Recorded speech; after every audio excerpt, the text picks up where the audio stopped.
Assalamu alaikum. Hope you all are fine. Once again, we are here on YouTube channel Physics with Engineer Zohebrin.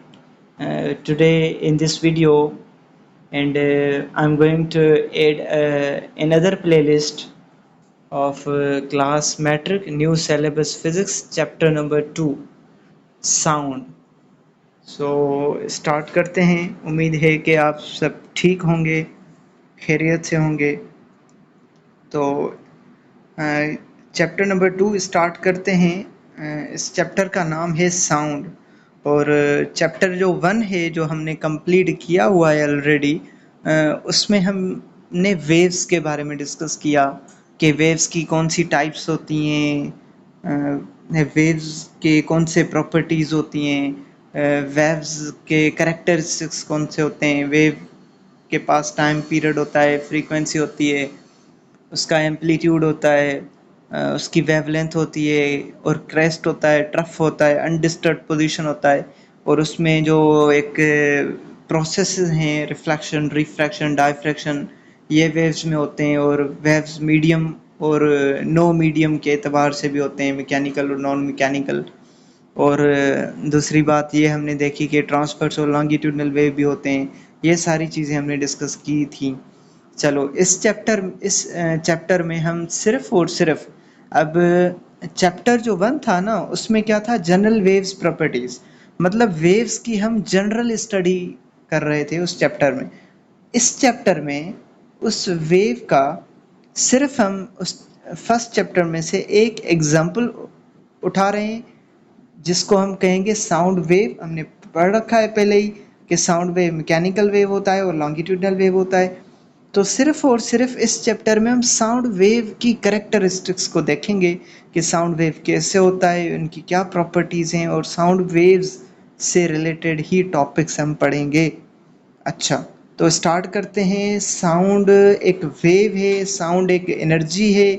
जाहिर सी बात है, wave होगी तो वो energy को ट्रांसफ़र करती है एक पॉइंट से दूसरी पॉइंट तक। तो बहरहाल पॉइंट नंबर 1 देखें आप इसमें। Sound waves are mechanical longitudinal waves comprising compressions and rarefactions। जो साउंड वेव्स होती हैं ना, वो मैकेनिकल वेव्स होती हैं। गुड, हमने ऑलरेडी ये बात पढ़ रखी है चैप्टर नंबर 1 में। और लॉन्गिट्यूडनल वेव्स भी होती हैं, पता है हमें कि साउंड वेव्स लॉन्गिट्यूडनल वेव्स होती हैं। क्यों? क्योंकि ये जो है ना, वो कंप्रेशंस और रेयरफैक्शंस के फॉर्म में ट्रैवल करते हैं।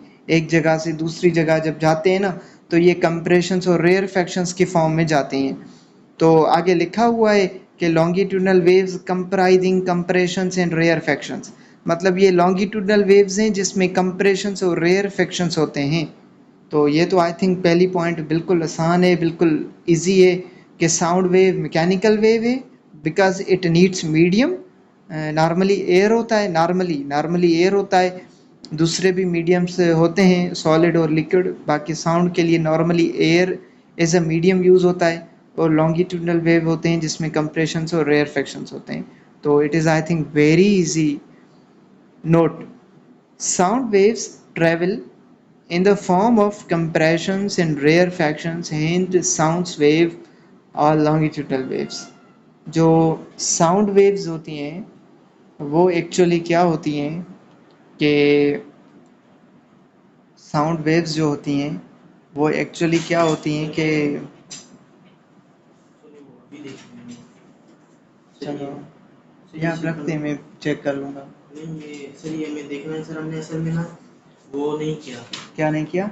जो आपने कहा था ना कि सॉल्यूशन करना, हमने वो रफ वगैरह थोड़ा बहुत किया था मगर ना, फिर ना हमने थोड़ा बहुत देख के। अच्छा, हमने चलो ये देख के मैं इस पर ही कमेंट्स कर लूँगा। आप ये रख दें बस यहाँ पर।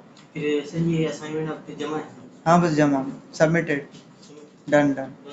हाँ, पंच की हुई है आपने? अच्छा, हाँ पंच करके फिर देना, शायद इधर उधर ना हो जाए।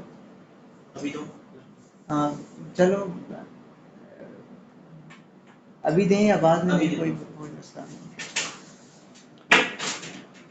पुल करें इसको। अच्छा, तो चलो ये हम डिस्कस कर रहे थे नोट वाली पॉइंट को ना। तो साउंड वेव्स जो हैं वो कंप्रेशंस और रेयरफैक्शंस की फॉर्म में ट्रैवल करते हैं इस वजह से साउंड वेव लॉन्गिट्यूडनल वेव्स होती हैं, क्योंकि हमें पता है भाई कि लॉन्गिट्यूडनल वेव जो है ना, उसकी जो मेन पॉइंट है ना लॉन्गिट्यूडनल वेव की, वो यही है कि वेव जब कंप्रेशन और रेयरफेक्शन के फॉर्म में ट्रैवल करता है तो उसको लॉन्गिट्यूडनल वेव कहते हैं। तो साउंड वेव भी ऐसा ही करता है बहरहाल। Sound waves are mechanical waves as medium is required for their propagation.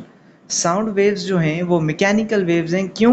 क्योंकि मीडियम की ज़रूरत होती है उनको। सिंपल, हमने पढ़ रखा है ना मैकेनिकल और नॉन मैकेनिकल वेव्स। मैकेनिकल वो वेव्स होती हैं जिनको मीडियम की ज़रूरत होती है, फिर मीडियम एयर हो, लिक्विड हो, सॉलिड हो, कोई मसला नहीं, लेकिन मीडियम होना लाजमी है। मीडियम के बगैर इनका गुजारा नहीं होता मैकेनिकल वेव्स का, ये आप अपने जहन में बिठा लें। चलो आगे देखें इस तस्वीर में, तो एक लाउड स्पीकर पड़ा हुआ है और आप ये देख रहे हैं कि यहाँ एयर के जो पार्टिकल्स हैं ना, वो एक रीजन, एक स्पेस ऐसा आता है जहाँ वो एक दूसरे से थोड़ा दूर हैं, और एक रीजन ऐसा आता है जहाँ ये एक दूसरे के करीब हैं। तो जहाँ एयर के पार्टिकल्स जो हैं वो एक दूसरे से थोड़ा एक दूसरे से दूर हैं तो वो रेयरफेक्शन कहलाता है, जहाँ एक दूसरे से नज़दीक हैं तो वो कंप्रेशन कहलाता है। ये आप अपने जहन में बिठा लें कि साउंड वेव, ये देखें ना डायरेक्शन ऑफ साउंड वेव क्या हो, फॉरवर्ड डायरेक्शन, फॉरवर्ड डायरेक्शन। ठीक हो गया? तो ये जब भी साउंड निकलेगा किसी भी सोर्स से तो वो एयर के पार्टिकल्स को या तो रेयरफेक्ट करेगा या कंप्रेस करेगा। ये नोट करें इस बात को। ठीक हो गया? अगर अब वेवलेंथ के हवाले से हम डिस्कस करें तो ये क्या कहलाएगा कि एक रेयरफेक्शन से दूसरे करीब वाले रेयरफेक्शन तक जो डिस्टेंस होता है उसको हम कहते हैं रेयरफेक्शन। और कंप्रेशन के हवाले से कि एक कंप्रेशन से दूसरे करीब वाले कंप्रेशन तक जो लेंथ होती है वो वेवलेंथ होती है। हो गया? डन। जी सर। ठीक है। सर अगर इसके अंदर कोई मिस्टेक्स हो तो सर हाँ, आप मैं इसी में कमेंट्स वगैरह करके दूंगा अगर कोई गलती हुई नहीं तो। इसके मार्क्स है ना शायद, हाँ, इसके मार्क्स भी हैं। तो फिर इसलिए तो कह रहे हैं कि कोई गलती हो तो। हाँ चलो, मैं बता दूंगा, कोई बात ठीक है। नहीं। अच्छा, तो ये हो गया आपका साउंड वेव का एक इंट्रोडक्टरी मतलब स्लाइड, कि साउंड वेव बिल्कुल आसान है, कोई इसमें मुश्किल बात नहीं है। रिलैक्स होकर आप बातों को समझें कि साउंड वेव मैकेनिकल वेव है क्योंकि मीडियम की ज़रूरत होती है, लॉन्गिट्यूडनल भी है क्योंकि कंप्रेशंस और रेयरफेक्शंस की फॉर्म में ट्रैवल करता है, और लॉन्गिट्यूडनल के एक और पॉइंट भी है, वो ये कि जो डायरेक्शन ऑफ वेव प्रोपेगेशन है ना, वो पैरेलल होती है मीडियम के पार्टिकल्स के वाइब्रेशन के डायरेक्शन के ऊपर। पैरेलल मतलब 0 डिग्री बनता है, याद करें वो पिछली डेफिनेशन लॉन्गिट्यूडनल वेव की। बहरहाल आगे चलें। हाउ साउंड इज प्रोड्यूस्ड और प्रोडक्शन ऑफ साउंड, ये एक मतलब ज़बरदस्त कॉन्सेप्ट है। मैं यही कहूँगा कि साउंड जो है ना वो प्रोड्यूस कैसे होता है, प्रोडक्शन ऑफ साउंड, साउंड के पैदा होने का क्या सबब है। तो अच्छा, इससे पहले मैंने आपको बताया था कि वेव फॉर्मेशन का क्या सबब होता है, what is the reason for the formation of waves. वो होता है disturbance produced in the medium. किसी भी मीडियम में अगर आप डिस्टर्बेंस प्रोड्यूस करो तो वेव बनेगा। ठीक है भैया? अच्छा, साउंड भी वेव है तो ये कैसे बनेगा? जाहिर सी बात है डिस्टर्बेंस से ही बनेगा ना। अब ये देखें definition, sound is a form of energy, जाहिर सी बात है एनर्जी की ये फॉर्म है। साउंड भी एनर्जी की फॉर्म होती है, लाइट भी एनर्जी की फॉर्म होती है, हीट भी एनर्जी की फॉर्म होती है, ये सारी एनर्जीज की फॉर्म होती हैं क्योंकि इसमें एनर्जी एक जगह से दूसरी जगह ट्रैवल करता है ना, which is produced by vibrating body. इस पॉइंट को समझें, गौर से समझें कि साउंड जो है ना वो एनर्जी है, और ये साउंड तभी प्रोड्यूस होगा जब कोई भी बॉडी वाइब्रेट करेगा। No vibrations in the body, no sound. ये आप जहन में बिठा लें, फिक्स कर लें इस बात को। अच्छा, ये एग्जांपल्स देख लें। पहला वाला जो पिक्चर है इसमें, when we hit the drum membrane of drum vibrates producing sound. अब ये कह रहा है कि अब ये जो सामने ड्रम रखा हुआ है ना, इसके ऊपर 2 ये स्टिक्स भी हैं जिसको हम उठा के इस ड्रम के मेम्ब्रेन को मारते हैं तो यहाँ पर साउंड प्रोड्यूस होता है। नॉर्मली हमने ये ऑब्जर्व किया होगा। ठीक हो गया। तो अब होता क्या है कि इस मेम्ब्रेन को जैसे हिट करते हैं ना, तो इस मेम्ब्रेन में एक वाइब्रेशंस पैदा होते हैं। तो वाइब्रेशंस की वजह से साउंड पैदा होता है। तो अगर सेम अगर इसी पॉइंट को हम पिछले जो चैप्टर में हम पढ़ के आए थे कि वेव फॉर्मेशन का तब होती है जब कोई मीडियम को डिस्टर्ब करो आप। तो इसमें भी तो मेम्ब्रेन को वाइब्रेट करवा रहे हो, तो इसमें भी तो मेम्ब्रेन डिस्टर्ब हो रहा है ना। मेम्ब्रेन मतलब ये मीडियम है, मीडियम। ठीक हो गया। तो हम इस एग्जांपल नंबर 1 ड्रम वाले से हम ये कंक्लूड कर रहे हैं कि किसी भी बॉडी को वाइब्रेट करो, साउंड पैदा होगा। और वाइब्रेट होना कोई अलग चीज नहीं है, वाइब्रेट होना ये मीडियम को डिस्टर्ब करना ही होता है।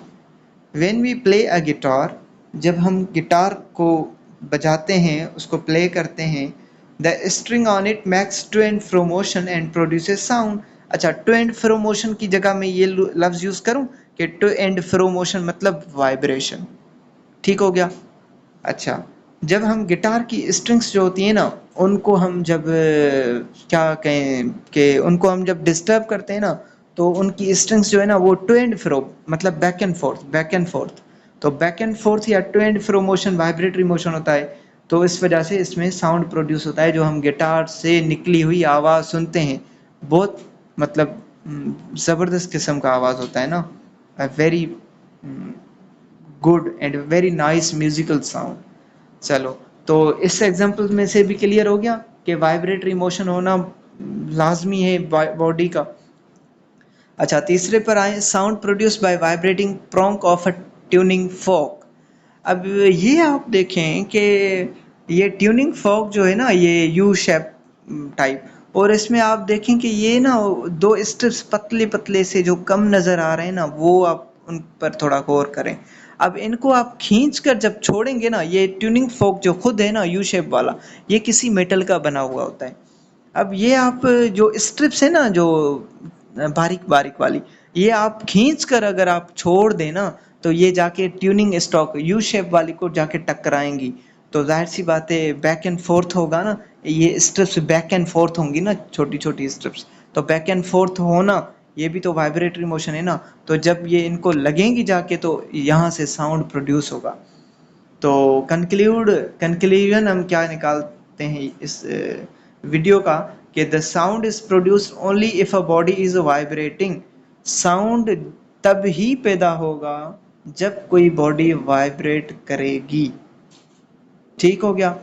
तो अगर मैं आपको इस हवाले से एक पॉइंट रिलेट करवाऊँ, तो आपने बायोलॉजी में एक टॉपिक होता है, मतलब यही टॉपिक होता है जो हम बात कर रहे होते हैं ना, इंसान हम बात कर रहे होते हैं ना, तो असल में वोकल कार्ड जो होता है ना, वो वाइब्रेट कर रहा होता है इंसान का। तो इस हिसाब से आप अगर यूट्यूब पे जाके वीडियो देखें ना कि how sound is produced when human speaks, तो आपको ये क्लियरली वहाँ एक मैकेनिज्म होता है, जहाँ पर आप जाके देखेंगे, एनिमेटेड वीडियो देख लीजिएगा कि उसमें ये जो हमारा वोकल कार्ड होता है ना, वो वाइब्रेट करता है, फिर साउंड प्रोड्यूस होता है। तो साउंड बायोलॉजी वाला हो या साउंड फिजिक्स वाला हो, साउंड साउंड होता है भाई। तो ये प्रोड्यूस भी तब भी होगा जब कोई भी बॉडी वाइब्रेट करेगी। तो इस वीडियो में इतना ही, साउंड का हमने इंट्रो किया है।